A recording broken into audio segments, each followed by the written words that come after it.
الله وبركاته. الحمد لله رب العالمين والعاقبة للمتقين والصلاة والسلام على رسوله الكريم. أعوذ بالله من الشيطان الرجيم. بسم الله الرحمن الرحيم. يؤمنون بالله واليوم الآخر ويأمرون بالمعروف وينهون عن المنكر ويسارعون في الخيرات وأولئك من الصالحين. اللهم صل على محمد وعلى آل محمد كما صليت على إبراهيم وعلى آل إبراهيم إنك حميد مجيد. اللهم بارك على محمد وعلى آل محمد كما باركت على إبراهيم وعلى آل إبراهيم إنك حميد مجيد. محترم بزرگوں، بھائیوں، ماؤں اور بہنوں، آج کے اس مجلس میں جو مرحوم ہمارے چچا ہیں ان کے بارے میں آپ نے سنا. زندگی کی حقیقت یہاں بیان کی گئی اور موت کی تفصیلات، موت کب آئے گی، کیسے آئے گی، جس کا پتہ کسی کو نہیں، اس کے بارے میں بھی آپ لوگوں نے علماء اکرام کی زبانی سنا ہے. تو ہم دیکھتے ہیں کہ میت کے گھر میں جہاں ہم جاتے ہیں وہاں اس طرح کے بیانات ہمیشہ ہوتے ہیں. بہت سارے بیانات کو ہم سنتے ہیں. اس کا سبق کیا ہے؟ کیا یہ بتاتا ہے؟ یہ کہ ایک سبق ہم لوگوں کو ہر ایک کی موت سے ملتا ہے، وہ یہ ہے کہ زندگی یہ غنیمت ہے. ہم جو زندگی گزار رہے ہیں، زندگی یہ غنیمت ہے. یہ سب سے بڑا سبق ہر ایک موت ہم کو دیتی ہے. کیا غنیمت ہے یہ زندگی؟ ایک زندگی ایک ایسی غنیمت ہے، اللہ کی دی ہوئی ایک ایسا فرصت ہے کہ اسی زندگی میں ہم والدین کے ساتھ اچھے تعلقات رکھیں، رشتہ داروں کے ساتھ نیک سلوک کریں، بڑوں کی عزت کریں، چھوٹوں سے محبت کریں، لین دین اچھا ہو، رشتہ داروں کے ساتھ اچھا برتاؤ ہو، مہمانوں کے ساتھ اور پڑوسیوں کے ساتھ نیک برتاؤ ہو، اور اسی زندگی میں اللہ کی عبادت بھی اچھی طرح ہو. اللہ نے جن چیزوں سے ہم کو روکا ہے، اللہ کے رسول صلی اللہ علیہ وسلم نے جن چیزوں سے ہم کو روکا ہے، ان چیزوں سے دور رہیں. اس غنیمت وقت میں، اس انمول وقت میں یہ سب چیز کرنے کے لیے اللہ نے ہم کو دیا ہے. اب ہمارے پاس کیا ہوتا ہے؟ ہر میت گھر کو جاتے ہیں، کل نفس ذائقۃ الموت سنتے رہتے ہیں، ہر بچہ سنتا ہے. الذی خلق الموت والحیات لیبلوکم ایکم احسن عملا. ہر لوگ یہ آیت کو سنتے ہیں کہ اللہ نے موت کو پیدا کیا، زندگی دیا. نیک عمل کون کرنے والے ہیں ان کو آزمانے کے لیے اللہ زندگی اور موت کو دیا، یہ سنتے ہیں. ہر نفس کو موت کا مزہ چکھنا ہے، یہ بھی سنتے ہیں. لیکن یہ زندگی جو غنیمت ہے، تو ہم کو یہ دیکھنا چاہیے کہ آئندہ کسی کے موت کے گھر میں اس طرح کے بیان سننے کا موقع بھی ہم کو ملے گا یا نہیں. کیونکہ کل دیکھ لیں گے، صبح کو دیکھ لیں گے، آگے جا کر دیکھ لیں گے. اس کا کوئی گارنٹی کسی کو نہیں. کوئی یہ نہیں بول سکتا کہ مجھے اتنی مہلت ہے، میں اتنا زندگی گزار سکتا ہوں، میں 40 سال تک زندہ رہ سکتا ہوں. کسی کی بس کی بات نہیں کہ اس کی زندگی کی گارنٹی وہ دے. ابھی آپ نے یہ آیت کو سنا، اللہ رب العالمین قرآن کے اندر یہ بتاتا ہے کہ وَلَن يُؤَخِّرَ اللَّهُ نَفْسًا. یہ زندگی ایسی غنیمت ہے کہ اللہ نفس کو جب اس کا مہلت یعنی موت کا وقت لاتا ہے، وَلَن يُؤَخِّرَ اللَّهُ نَفْسًا إِذَا جَاءَ أَجَلُهَا. جب مہلت اس کا وقت آ جائے تو 1 منٹ اللہ آگے بھی نہیں کرے گا، 1 منٹ اللہ پیچھے بھی نہیں کرے گا. اللہ بچانا ہے. ایروپلین کی فلائٹ میں 240 پر 2 لوگ گئے، 240 پر 1 ہڈی تک نہیں ملی، پورے جل کر خاک ہو گئے. ایک بندہ بچ گیا. ایسے کیسے؟ اللہ اس کو جلانا چاہتا تھا. اور وہ بندہ بھی بچا کیسے؟ پلین سے اتر کے آیا، خون ہاتھ میں ہے، ناک میں، چہرے میں چند زخم ہے، اچھا بات کر رہا ہے. سوچا کہ اس کو ہاسپٹل میں دیکھ رہے ہیں کہ بھائی یہ بندہ وہ بھی افسوس سے بول رہا ہے کہ میری سیٹ کو میرے بھائی نے پوچھا، میں نے نہیں دیا، مجھے افسوس ہے، مجھے زندگی ملی، میرا بھائی چلے گیا. تو اللہ اس کو ایک بندے کو بچانا چاہتا تھا، باقی سب کو اللہ نے ختم کرنا چاہا، کوئی نہیں بچا سکتا. یعنی وہ فلائٹ میں ڈاکٹر تھے، پڑھے لکھے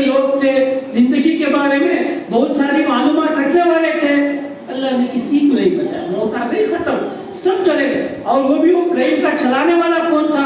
8000 گھنٹے 8200 گھنٹے گاڑی چلا کے فلائٹ چلا کے پائلٹ اتنا تجربے کار تھا, لیکن زندگی کو اللہ اس کو ختم کرنا تھا, 1 منٹ بھی نہیں, ختم کر دیا اللہ تعالیٰ. تو وَلَن يُؤَخِّرَ اللَّهُ نَفْسًا إِذَا جَاءَ أَجَلُهَا, جب نفس کو اللہ اس کی مہلت وقت دے دیتا ہے تو نہ آگے کرتا ہے نہ پیچھے کرتا ہے, اللہ اس کے موت کو دنیا سے اس کو ختم کر دیتا ہے. رسول اللہ صلی اللہ علیہ وسلم اس حقیقت کو کیسے سو ہم کو سمجھائے. ایک بار اللہ کے رسول صلی اللہ علیہ وسلم کا گزر ایک گھر سے ہوا. صحابہ اکرام رضوان اللہ تعالی علیہم اجمعین گھر کو کچھ ہے نا ریپیئر کا کام کر رہے تھے. ہم لوگ کنسٹرکشن بولتے ہیں نا, اتنی بڑی کنسٹرکشن ہے وہ زمانے میں نہیں, کچھ ریپیئر کا کام تھا. کیا چل رہا تھا؟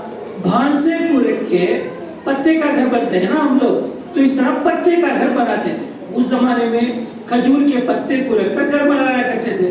بھانسا ہے, اس کے اوپر پتا ڈال دیے تو مٹے کا گھر. ہمارے بچپن میں جو بولے مٹے کا گھر, ہمارے گاؤں میں مٹے کا گھر ہے ہی نہیں کہ سب ختم ہو گئے, سب مولڈنگ میں آ گئے سب لوگ. تو پتے کا گھر صحابہ اکرام بنا رہے تھے. تو اللہ کے رسول صلی اللہ علیہ وسلم نے پوچھا, میرے صحابیوں کیا کر رہے ہو آپ لوگ؟ گھر برباد ہو گیا ہے, چھت برباد ہے, چھت میں سے پانی ہے, نہ چھاؤں کے لیے کوئی راستہ نہیں ہے, ہم اس کی مرمت کر رہے ہیں, اس کو ریپیئر کر رہے ہیں. تو اللہ کے رسول صلی اللہ علیہ وسلم نے بتایا, ما ھذا الامر اعجل من ذلک, تم جس چیز کو بنا رہے ہو جلدی بنا رہے ہو, رات ہونے کے پہلے گھر بن جائے, یعنی بارش آنے کے پہلے چھت بن جائے, جس طرح تم بنا رہے ہو نا اس سے زیادہ تیزی سے بنانے والی چیز تمہاری موت ہے, اس کی بعد کی زندگی بنا. ترمذی کی حدیث ہے, یعنی جتنا چھاؤں کے لیے چھت بنا رہے ہو, جتنا سائے کے لیے گھر بنا رہے ہو, اس سے زیادہ جلدی کیا بنانا چاہیے. پتہ نہیں آئندہ 1 منٹ ملے گا نہیں, کل ملے گا یا نہیں, جمعہ ملے گا یا نہیں, کب تک زندہ رہیں گے پتہ نہیں. تو اس کے لیے ابھی 1 منٹ مل گیا, سبحان اللہ بول لیا, ابھی 1 منٹ مل گیا, امی کے ساتھ اچھا چل لیا, ابھی 1 منٹ مل گیا, دوسرے کے ساتھ خوشگوار 2 بات کر لیے, ابھی 1 منٹ مجھے 5 منٹ مل گیا, رشتہ دار گھر جا کے ان کے بارے میں پوچھ کر آ گیا, ابھی مجھے 5 منٹ مل گیا, ایک بیمار ہے ان کی عیادت کر لیا. تو یہ غنیمت ہے, اس کو غنیمت سمجھو. یہ موقع چلا جائے گا تو پھر واپس نہیں ملے. یہ غنیمت پھر واپس کتنا بھی تم خرچ کرو واپس نہیں ملے گی. اللہ کے رسول صلی اللہ علیہ وسلم یہ حقیقت اور بھی کیسے سمجھاتے ہیں. دیکھیے کہ یتبع المیت ثلاثہ, میت انتقال ہو گئے, بولنے کے قابل نہیں, چلنے کے قابل نہیں, حس نہیں, کچھ شعور نہیں بدن میں. میت بولتے ہیں کیا کہ انتقال روح نہیں, بس بدن ہے, یہ میت ہے. یتبع المیت ثلاثہ, میت کو 3 چیزیں ساتھ جاتی ہیں میت کے ساتھ. ہم لوگ سمجھتے جنازہ کے ساتھ, جنازہ بھائی کندھا دے دو فرض انجام ہو گیا, جنازہ ہے کون ہے فلاں ہے پوچھ لے فرض انجام ہو گیا, ہم سمجھتے ہیں. اللہ کے رسول صلی اللہ علیہ وسلم کہتے ہیں کہ 3 چیزیں میت کے ساتھ مل کر ساتھ جاتی ہیں. کب تک؟ قبرستان تک 3 چیزیں ساتھ جاتی ہیں. ان کے ساتھ جانے والی کیا ہے؟ مالہ, اس کا مال اس کا ساتھ جاتا ہے. کیا مطلب اس کا؟ آدمی بڑا مالدار ہے تو زیادہ لوگ آئیں گے, زیادہ تیاریاں زیادہ ہوئی ہوں گی, یعنی کفن کا بہت زیادہ خرچے میں کپڑا بنایا ہوگا, تو مال اس کا اور اس کے خاندان والے اس کے ساتھ جائیں گے اور اس کے گھر والے اس کے ساتھ جائیں گے. 3 چیزیں میت کے ساتھ, جنازہ نکل کے گھر سے نکل کے قبرستان تک ایک میت کے ساتھ جاتی ہیں. تو 3 چیزیں ہیں, اس کا مال, اس کے گھر والے اور اس کے عمل. 3 چیز اس کے ساتھ جاتی ہیں. وَيَبْقَى مَعَهُ وَاحِدٌ فَيَرْجِعُ اثْنَانِ, 2 چیزیں واپس آ جاتی ہیں. اس کا مال واپس آ جائے گا, قبر میں پیسہ نہیں رکھیں گے, قبر میں پترم نہیں رکھیں گے, قبر میں زیور نہیں رکھیں گے, یہ سب ان کے خاندان والے کو ملنے کی ہے. قبر میں کچھ نہیں رکھیں گے. اور اسی طرح باپ ہونے کی وجہ سے بیٹا قبر میں نہیں سوئے گا, روئے گا, دعائیں کرے گا, لیکن کوئی اس کی ضرورت بھی نہیں, واپس آ جائیں گے. مال واپس, پیسہ واپس اور اس کے اولاد واپس. وَيَبْقَى مَعَهُ وَاحِدٌ, جو اس کے ساتھ یہ ایک چیز باقی رہے گی وہ اس کا عمل ہے. اس کے اچھے عمل ہیں جو ساتھ لے کے جاتا ہے. سلام کر لیا نیک عمل, کسی کو مدد کر لیا نیک عمل رجسٹر میں چڑھ گیا, اب کسی کو علم سکھا دیا نیک عمل اس کے اعمال میں چڑھ گیا. تو جو اعمال اس کے ریکارڈ میں چڑھ گئے جو ہمارے آنکھوں کو دکھتے نہیں ہیں یہ ساتھ جائیں گے, باقی 2 واپس آ جائیں گے. تو اللہ کے رسول صلی اللہ علیہ وسلم سمجھاتے ہیں کہ جب تم زیادہ سے جلدی کام کرنا ہے تو یہ موت کے لیے کام کرنا ہے, زندگی کو غنیمت سمجھنا ہے, اعمال کو جتنے زیادہ ہو سکے اتنا کرنا چاہیے. اللہ کے رسول صلی اللہ علیہ وسلم کے پاس تعلیم یافتہ, ان کے پاس سبق حاصل کیے ہوئے صحابہ کیسے ڈرتے تھے, کیسا اس کا فکر کرتے تھے. اللہ کے رسول صلی اللہ علیہ وسلم ان کو قرآن نازل ہوتا تھا, قرآن نازل ہوتے وقت صحابہ لکھتے تھے. چند صحابوں کو اللہ کے رسول صلی اللہ علیہ وسلم نے جن کو لکھنا آتا تھا لکھنے کے لیے بولا کہ پتھر میں پتے میں جیسے ان کو سہولت تھی لکھ کر رکھتے تھے. اور زیادہ صحابہ ایسے تھے کہ ان کے دلوں میں قرآن تھا, ان کے دلوں میں قرآن تھا, یاد تھا ان کو قرآن. آج کل ہمارے پاس یہ بھی قرآن پڑھنا یاد کرنا یہ سب پرانی چیزیں ہم سمجھتے ہیں. مائیں سمجھتے ہیں کہ میرا بیٹا انجینئر ہو جائے, ڈاکٹر ہو جائے, بڑی چیزیں بناؤ, آپ انجینئر ڈاکٹر بناؤ, ساتھ قرآن کا بھی علم دو, قرآن کی آیتیں اس کی دل میں ہو, اللہ رسول کی باتیں ہو, جبھی یہ انجینئر بن کے اچھا بنے گا. صرف ڈاکٹر انجینئر بن کے کوئی فائدہ نہیں. تو اللہ کے رسول صلی اللہ علیہ وسلم کے صحاباؤں کے دلوں میں قرآن تھا. ویسے ایک صحابی تھے حنظلہ رضی اللہ عنہ, یہ کاتب الوحی تھے, یعنی وحی کو لکھنے والے تھے, ان کے دل میں قرآن تھا. اللہ کے رسول صلی اللہ علیہ وسلم دیکھتے ہیں کہ بہت دنوں سے یہ مجلس میں نہیں آئے, اللہ کے رسول صلی اللہ علیہ وسلم کے مجلس میں نہیں آئے. تو اللہ کے رسول صلی اللہ علیہ وسلم نے پوچھا کہ ان کی خیریت پوچھو کہ کہاں ہیں, یہ بہت دنوں سے آتے نہیں ہیں. یہ بھی ایک سنت ہے, دیکھو کہ زیادہ دنوں سے ہمارے رشتہ دار فون نہیں کیے تو ہماری مائیں سمجھتے انہوں بہت گھمنڈ ہوگا, ان کو پیسہ زیادہ ہوگا, آج کل ان کو ہنکی دکھتا نہیں ہے, آسمان کو دیکھتے ہی انہوں فون کرتے نہیں. ارے آپ کر لیں تو کیا ہوگا, انہوں نہیں کرے چھوڑ دو, آپ کر لو تو ثواب آپ کو بھی ملے گا. پہلے جو کریں گے, پہلے جو سلام کریں گے ان کو بھی تو ثواب ملے گا.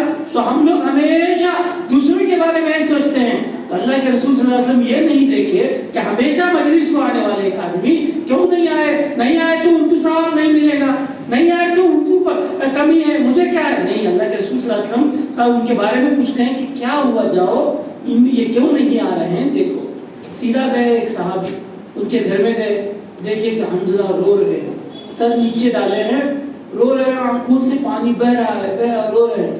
پوچھا حنظلہ کیا ہو گیا, کیوں نہیں آئے.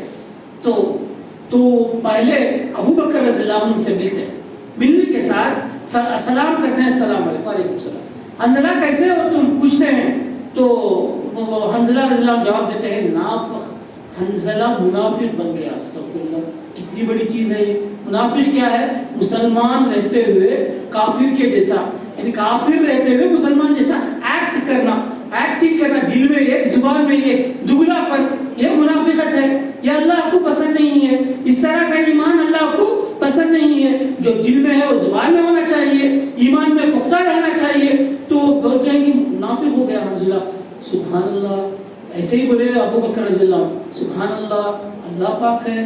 یہ حنظلہ کیا بول رہے ہو تم, کیوں منافق بول رہے ہو. تو انہوں نے بتایا کہ اے ابو بکر, تم تو جانتے ہیں کہ ہم اللہ کے رسول صلی اللہ علیہ وسلم کے مجلس میں بیٹھتے ہیں. اللہ کے رسول جنت کے بارے میں بولتے ہیں, خواہش آتی ہے جنت کے اعمال کرنا, ثواب کرنا, نیکیاں کرنا, یہ خواہش پیدا ہوتی ہے.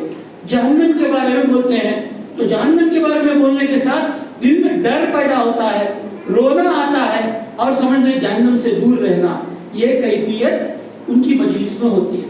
سیدھا ہم گھر جاتے ہیں, گھر جانے کے بعد ہم کیا کرتے ہیں, بچوں کو دیکھتے ہیں, بچوں کو دیکھ کے محبت کے ساتھ رہتے ہیں. دیکھو صحابی ہیں, نماز کو آ رہے ہیں, قرآن پڑھ رہے ہیں, مجلس میں ہیں, حدیثیں سن رہے ہیں, اپنا وقت دے رہے ہیں, سب کچھ کر رہے ہیں صحابی.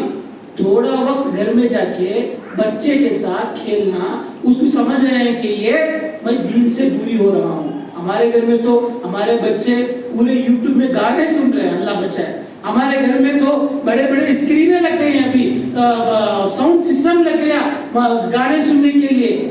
یہ ڈرامے دیکھنے کے لیے اتنا سب ہمارے اللہ بچائے ہماری امت بدلتے آ رہی ہے. لیکن اللہ کے رسول صلی اللہ علیہ وسلم کی صحابی بولتے ہیں کہ یہاں تو اللہ اللہ اللہ اللہ کا ماحول ہے رسول اللہ کی مجلس میں. یہاں تو ہم لوگ جنت جہنم کے بارے میں سوچتے ہیں. گھر گئے تو بچے کو اٹھا کر بوسہ دے رہے ہیں, کچھ خوش ہو رہے ہیں, تو وہ سمجھ گئے کہ یہ تو رسول اللہ کے پاس ایمانداری ہے. گھر میں آؤ تو دنیا داری ہے, ایسے سمجھ گئے وہ. رسول اللہ کے پاس جاؤ تو اللہ رسول کی بات ہے, گھر میں جاؤ تو یعنی بچوں کو بوسہ دینا, بچوں کے ساتھ محبت سے رہنا, بچے کے ساتھ کھیلنا یہ غلطی نہیں ہے. بچے کے ساتھ کھیلنا غلط نہیں ہے, غلط چیزیں بتانا غلط ہے. یعنی اس کو ہے نا بیکار چیزیں سکھانا, گالی سکھانا, چھوٹی عمر میں بڑوں کو گالی دیتے ہوئے دیکھ کر خوش ہو جانا, غلط غلط باتیں سن کر ہے نا میرا بچہ کیسے کیسے باتیں کرتا ہے دیکھو, ایسے خوش ہونا یہ غلط ہے. اچھے طریقے سے بچے کے ساتھ کھیلنا تو غلط نہیں ہے. تو ابو بکر رضی اللہ عنہ دیکھتے ہیں, بولنے کے ساتھ سننے کے ساتھ بولتے ہیں یا حنظلہ میری بھی تو یہی حالت ہے, میں بھی تو ایسے ہی سمجھ رہا ہوں. سیدھا اللہ کے رسول صلی اللہ علیہ وسلم کے پاس گئے, جا کے ان سے بولے کہ اللہ کے رسول, ابو بکر رضی اللہ عنہ بولتے ہیں اللہ کے رسول حنظلہ رضی اللہ عنہ سے ملاقات ہوئی, میں پوچھا کہ حنظلہ کیسے ہو, تو وہ بول رہے کہ منافق ہو گئے. کیوں منافق ہو گئے؟ یہاں آئے تو دینداری, گھر میں جاؤ تو بیوی بچے, تو یہ تو مجھے دگلا پن نظر آ رہا ہے, تو میں اس لیے بولتے ہیں کہ منافق ہو گئے. تو اللہ کے رسول صلی اللہ علیہ وسلم نے بتایا حنظلہ اسی طرح ہوگا, ساعتن ساعتن, تھوڑا گھر کے لیے وقت دو, تھوڑا یہاں کے دینداری بھی سیکھو. لو انکم تدومون کما تداومون, اگر میری مجلس میں جس طرح تم اللہ رسول کی باتیں, یعنی ہم بیان کو جاتے ہیں, بیان کو جا کر بھی جو حدیث قرآن سنتے ہیں نا, ہمارے ذہن میں چھٹتا نہیں, وہ سنتے بھی نہیں, کیا بھائی بیان کریں. عورتیں ہیں وہ میت گھر میں اچھا بیان ہوا, محمد بادشاہ حضرت بہت اچھا بیان کرے. کیا بیان کرے حضرت, اچھا بیان کرے, کیا بیان کرے, اچھا بیان کرے. اچھے بیان میں کیا تھا, بیان اچھا تھا, یہی چلے گا. یعنی کیا نصیحت, آج ہم لوگ کیا آیت سیکھے, کیا حدیث سیکھے, کیا کرنا چاہیے, یہ نہیں بولتے کہ اچھا بیان تھا اور جاؤ میت گھر میں موتا موتا ہیستا کے یہ بولی, اب چلو میرے ساتھ. اگر کیا اچھا عالمہ وہ بچی اتنے رونے کے انداز میں پڑھی, سب بھی لوگ رو ڈالے. ٹھیک ہے نظم پڑھنے پر رو لیے, زندگی میں کیا اثر. آج کل ہے نا نظم کو ٹیون میں سن کر ہے نا اس کو ایسے موم کی طرح پگھل جاتے ہیں, لیکن زندگی میں کیا اثر اس کا, ہماری روزمرہ زندگی میں, ہمارے تسبیحات میں, ہمارے نماز میں, ہمارے برتاؤ میں کیا فرق ہوا. تو اللہ کے رسول صلی اللہ علیہ وسلم کے پاس جب ابو بکر رضی اللہ عنہ کہتے ہیں کہ حنظلہ کی یہ کیفیت ہے, تو اللہ کے رسول نے بتایا کہ تم تھوڑی دیر اللہ رسول کے لیے وقت نکالو, آخرت کے لیے تھوڑی دیر تم گھر جا کے اپنے بیوی بچوں کے ساتھ بھی رہو. لو انکم تدومون کما تداومون, میری مجلس میں جس طرح تم بیٹھ کر اللہ رسول کی باتیں سن کر جنت کی خواہش پیدا ہو کر جہنم سے ڈرنے کی جو کیفیت تم اگر مجلس سے باہر جا کر بھی ہوگی تو لمصافحتکم الملائکہ, فرشتے آسمان سے اتر کر آ کر تمہارے سے مصافحہ کریں گے.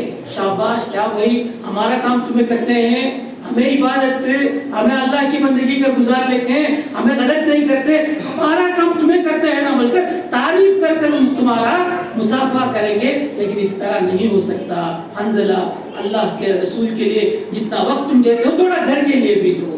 تو یہ کیفیت زندگی غنیمت ہے, تو اس طرح غنیمت سمجھنا چاہیے کہ بیان سنتے وقت جہاں اللہ رسول کی باتیں غور سے سنتے وقت جو کیفیت ہوتی ہے اس طرح کی کیفیت ہم گھر میں جائیں, اپنے بچوں کے ساتھ رہیں, تو کیفیت ہونی چاہیے اللہ کا ڈر ہمارے اندر ہونا چاہیے. یہ ڈر کیا کرے گا, زندگی کی غنیمت سمجھنے پر کیا کرے گا. پیسہ کتنا بھی بڑھ جائے انسان کے پاس غرور نہیں آئے گا.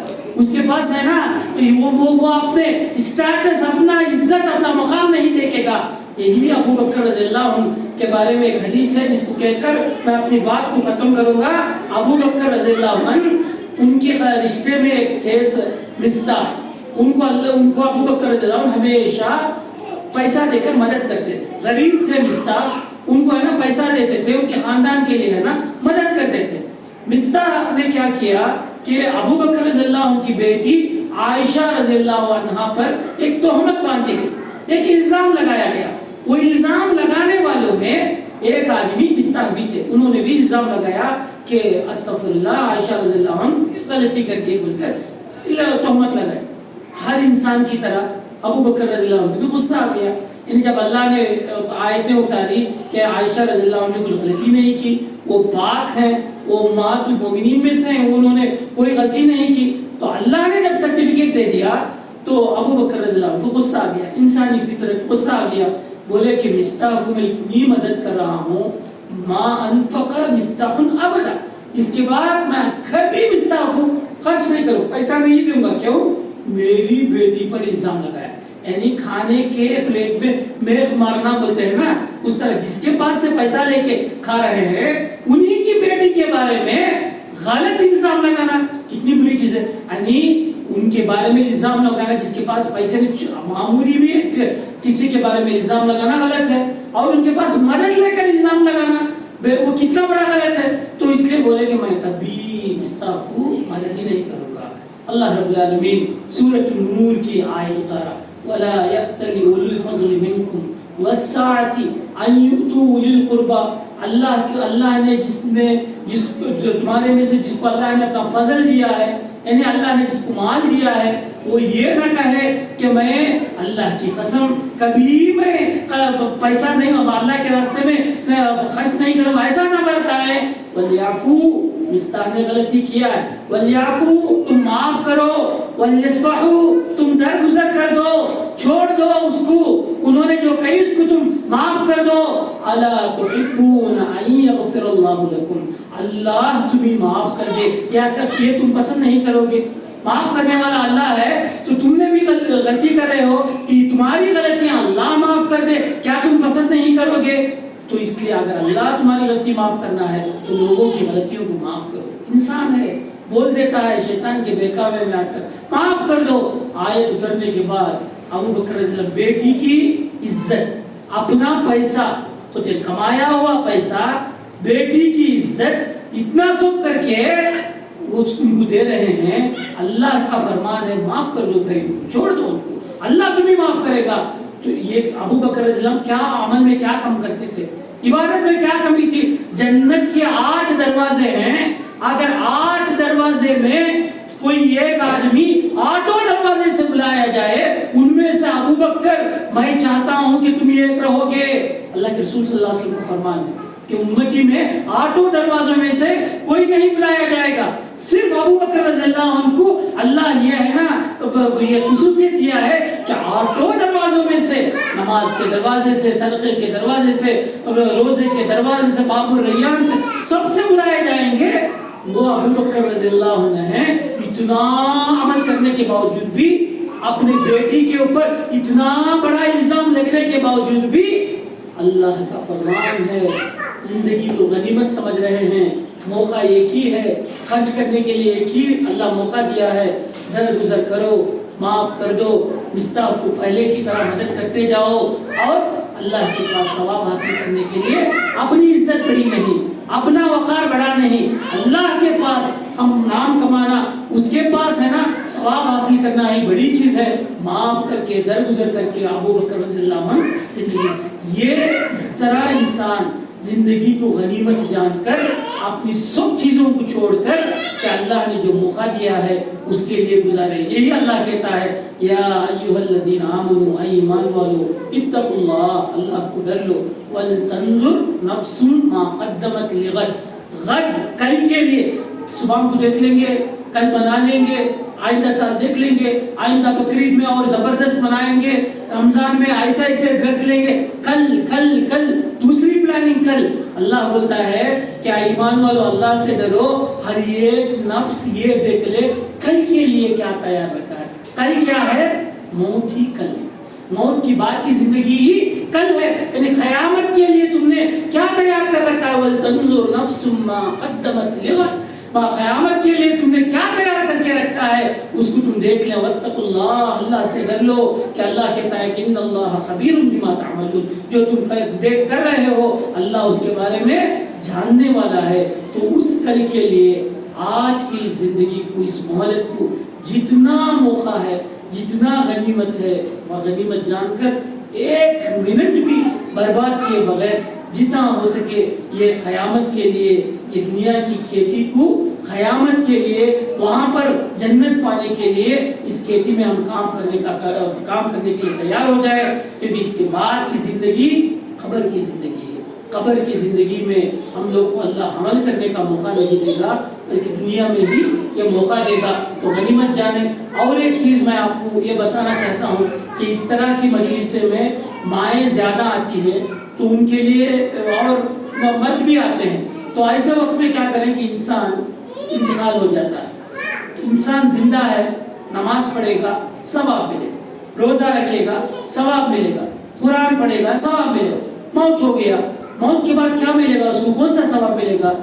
کوئی کسی چیز کا ثواب نہیں ملے گا۔ انسان میت ہو جائے تو اس کو نماز پڑھنے کا موقع نہیں، ثواب نہیں ملے گا، روزہ رکھنے کا موقع نہیں، ثواب نہیں ملے گا۔ کیا کس کا ثواب ملے گا؟ تین چیزوں کا صرف اس کو ثواب ملے گا۔ تین چیز، میت بھی ہو جائے تو اس کو ثواب ملے گا۔ وہ تین چیز کیا ہیں؟ تو یہ اس میں ایک چیز ہے کہ فائدہ مند علم چھوڑ کر جائے۔ تو مائیں ہیں گھر میں عالمہ، الحمدللہ پیرنامٹ میں عالماؤں کی کمی نہیں ہے، ایک گلی میں 10-15 عالمہ ہیں، تو ان عالماؤں سے گزارش ہے تمہارے گلی میں دیکھو قرآن کون نہیں پڑھتا ہے، بلا کر پڑھاؤ، تو یہ تمہارے لیے صدقہ جاریہ بنے گا، تمہارے والدین کے لیے صدقہ جاریہ بنے گا۔ تم کہیں مدرسے میں پڑھاتے ہیں، مکتب میں پڑھاتے ہیں، خوشی کی بات ہے۔ اگر آپ فری ہیں، گھر میں ہیں، دونوں کو، بڑے لوگوں کو بھی بلا کر قرآن پڑھاؤ، 4 دین سکھاؤ کہ ان کے اندر دینداری آ جائے، یہ صدقہ جاریہ بن جائے گا آپ کو۔ اور یعنی یہ تو علم جو فائدہ مند چھوڑ کر جائے اس سے آپ کو ثواب ملے گا، اور ایسا صدقہ کر کے جائے جو تمہارے بعد وہ فائدہ پہنچے، کہ اسکول بنا دیے، یعنی کہیں پانی کے لیے راستہ کر دیے، مسجد کے لیے کچھ کام کر دیے، اس طرح ہمیشہ ہمارے بعد بھی جو کسی کو پڑھا دیے، کسی کا فیس بھر دیے۔ دیکھو یہ بہت افسوس کی چیز ہے، اللہ تعالیٰ ہماری امت کو بہت زیادہ برکت دیا ہے، گھر میں صرف مرد کماتا ہے، عورتیں بہت کم کماتی ہیں، غیروں میں مرد اور عورت دونوں کماتے ہیں، لیکن ان کے پاس برکت نہیں۔ مرد اور عورت کمانے میں والوں کو برکت نہیں دیا اللہ، صرف مرد کما کر اتنا بڑا گھر چلتا ہے۔ لیکن ہمارے ایریا میں ایک بچہ 10th میں ٹک گیا، عورتیں آپ اپنے خرچ میں کچھ جما لو، وہ بچے کی فیس بن لو کہ تمہاری زندگی بن جائے گی، تمہارے موت کے بعد صدقہ جاریہ کا کام بن جائے گا۔ یعنی کوئی ایسا بچہ ہماری سماج میں نہیں ہوگا کہ جو اسکول میں نہیں پڑھا ہو، جس کو دین نہیں آتا ہو، جو ہے نا سماج میں ہے نا روڑی بننے کے قابل، اللہ بچائے، ایسا نہیں بنے گا۔